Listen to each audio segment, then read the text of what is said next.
Dari situ sudah bisa dilihat bahwa sebenarnya kita itu terjajah.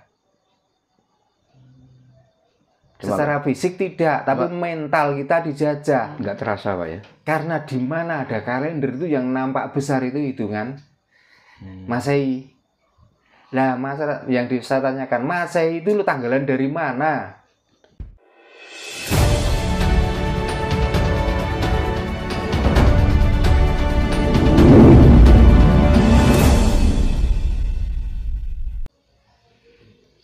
Makanya dengan adanya hidup inilah kita itu kadang hong itu terkecoh. Ho itu terkecoh. Atau suwung itu terkecoh. Makanya kalau mau atau pengen mencapai nur cahyo dan cahyo kita yang sejati, maka malah kita tuh mencari jalan atau menuju jalan yang tidak ada siapa-siapa dan tidak ada apa-apa. Yang ada hanyalah ingsun, yaitu Tuhan, yaitu Gusti. Itu karena sudah mencapai ke situ. Makanya kita tuh kebanyakan orang yang spiritnya benar.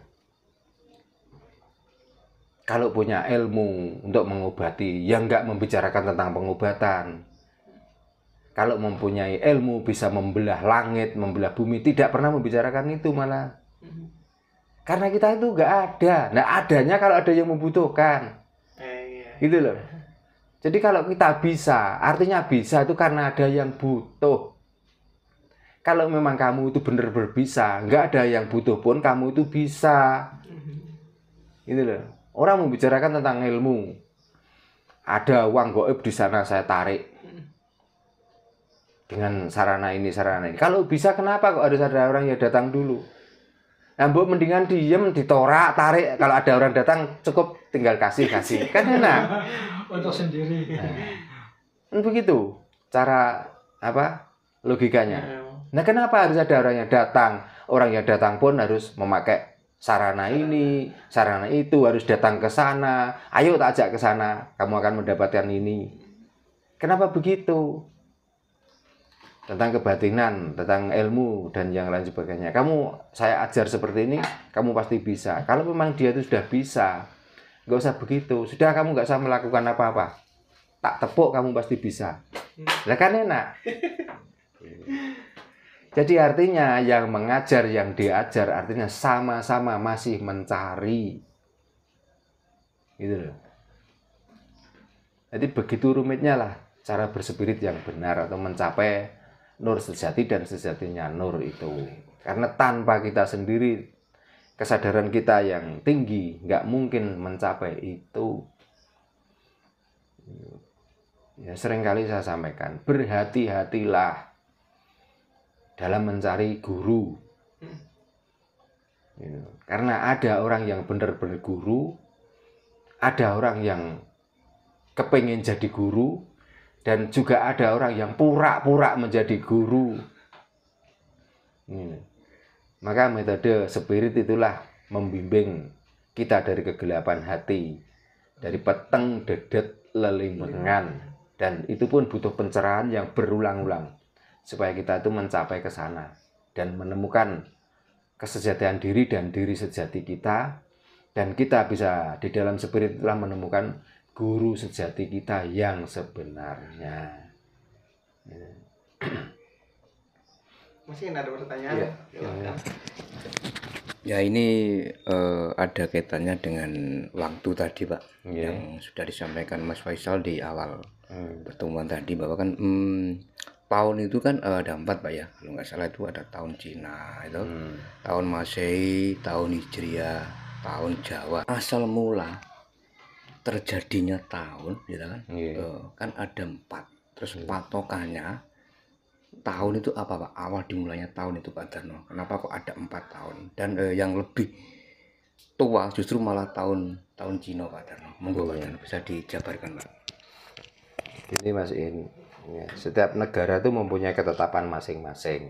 Dan setiap negara itu, setiap pemerintah yang memegang kuasa di negara itu mempunyai tanggung jawab masing-masing. Dan raja-raja terdahulu Yang diberitakan raja dahulu adalah raja otoriter, raja yang hanya mementingkan dirinya sendiri, raja yang tidak pernah memikirkan rakyatnya. Itu semua kan bohong. Itu kan bahasa-bahasa penjajah. Yang seolah-olah raja-raja dulu itu nggak bisa jadi panutan. Raja-raja yang dulu itu adalah yang dikedepankan adalah menumpuk istri banyak dan menumpuk harta yang banyak, kan begitu. Padahal negara bisa seperti ini baik dari tahun 0 katakan sampai tahun 2024. Setiap raja itu bertanggung jawab dengan amanah yang diembannya masing-masing. Nah dari situlah untuk supaya rakyatnya itu punya pedoman. Dan itu pun bukan keputusan dari raja. Kesepakatan bersama dari rakyat itulah untuk menentukan bahwa oh kalau begitu, dan saya tidak yakin kok waktu ditentukan itu tahun 1 itu nggak mungkin. Nggak mungkin. Setelah ditentukan tahun itu berarti tahun itu sudah ratusan. Sudah berjalan, Pak ya? Sudah berjalan. Maka ada yang mengkirakan bahwa sebelum Masehi itu sampai 5 juta tahun yang lalu. Itu mungkin benar adanya. Karena sebelum tahun ditentukan, ini dunia ini sudah berjalan lama kok. Lah makanya raja-raja itu supaya rakyatnya tidak bingung untuk menentukan tahun, tanggal, bulan, dan hari. Makanya dari raja ini kesepakatan rakyat bersama membuatlah pedoman. Ya karena kalau dibilang ini tahun 1 kemarin sudah dunia ini sudah ada, maka bahkan di Jawa sendiri kan dimulai 400, nggak ada tahun 0, nggak ada, 450-an Jawa. Ya bukan meneruskan Pak, begini, artinya kan kalau kita menentukan sekarang ini tahun 1, lah yang kemarin itu tahun berapa? 0. Kalau 0 kan berarti baru tahun 0 itu di adanya alam. Nah ini sudah ratusan tahun yang lalu sudah ada kok. Oh sudah sebelumnya. Sebelumnya sudah ada. Makanya ini sebenarnya hanya untuk pedoman. Lah kalau ditanyakan kenapa dari 4 tahun ini kok masing-masing kok nggak sama? Iya. Yaitu ketetapan pemerintah itu masing-masing. Jadi nggak bisa. Kenapa kok tahun itu nggak sama? Gitu. Nah pertanyaannya gini, ya kita yang paling gampang itu adalah belajar atau kita itu menganalisa dari tahun Hijriah. Hijriah itu kan waktu Nabi Muhammad lahir, itu kan nggak ada tahun itu dikatakan tahun berapa? Kan tahunnya tahun gajah. Belum berani menandai bahwa itu tahun 1, tahun 2, tahun 3. Gitu. Setelah perjalanan Nabi Muhammad sampai wafat dikatakan 63 tahun dia hidup, lalu meninggal di usia 63. Pertanyaannya waktu meninggal itu tahun berapa?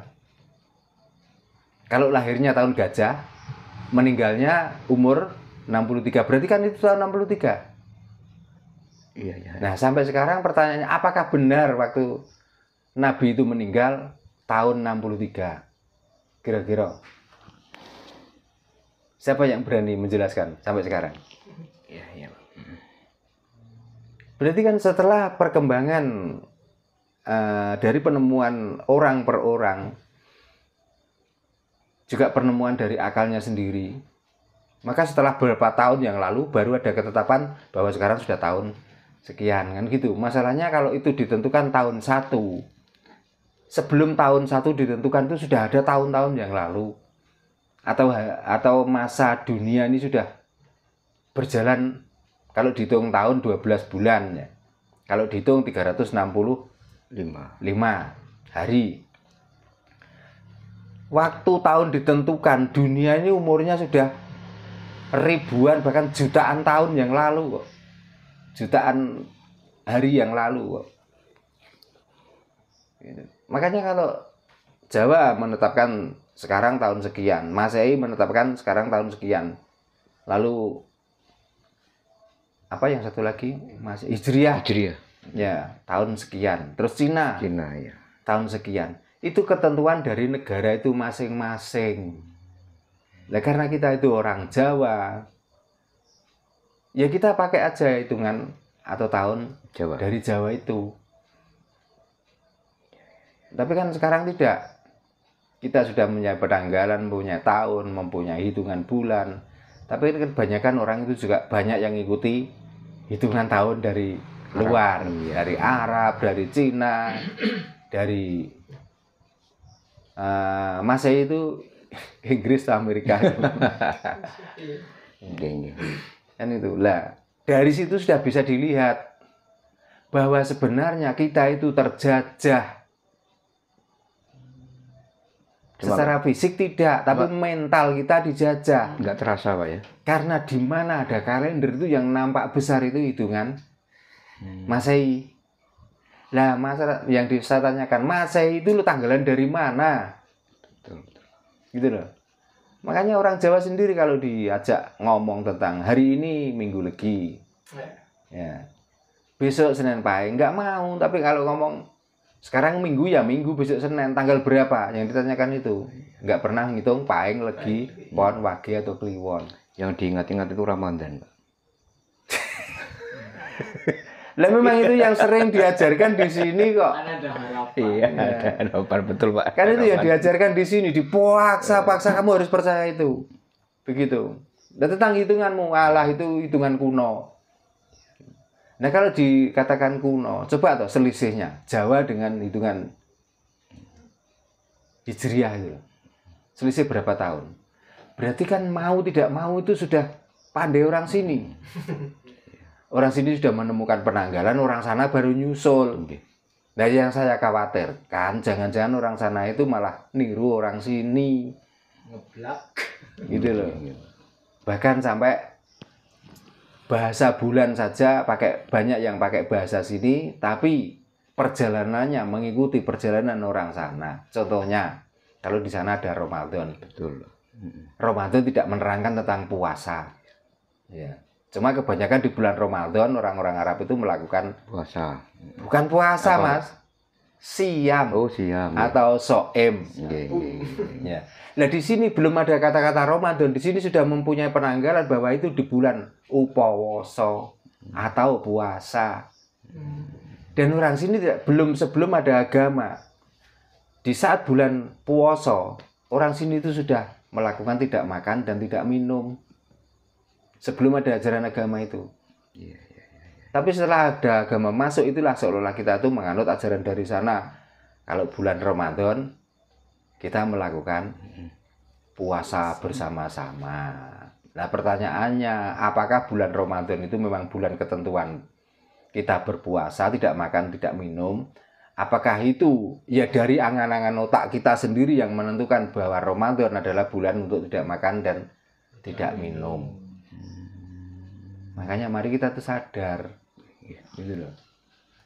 Bulan Rejab seperti ini, banyak orang yang mengatakan bahwa keutamaan bulan Rejab, kalau mau berpuasa yang begini, yang begitu. Berani jamin orang yang ngomong begitu.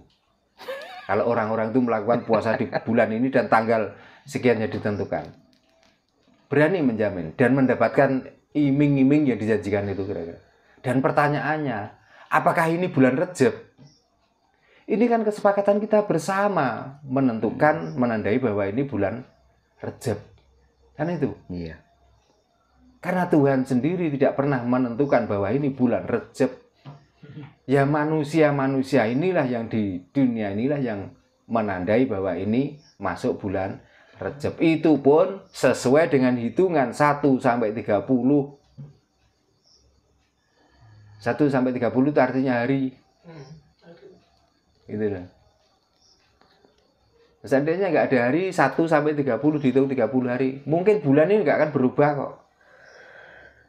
Iya Pak. Jadi sebenarnya di dalam tahun, di dalam hari, di dalam bulan, sampai kita melakukan ini, melakukan itu sebenarnya adalah penemuan cara berpikir kita dan otak kita yang membenarkan bahwa itu yang dikatakan bulan suci, bulan haram, bulan larangan, dan lain sebagainya.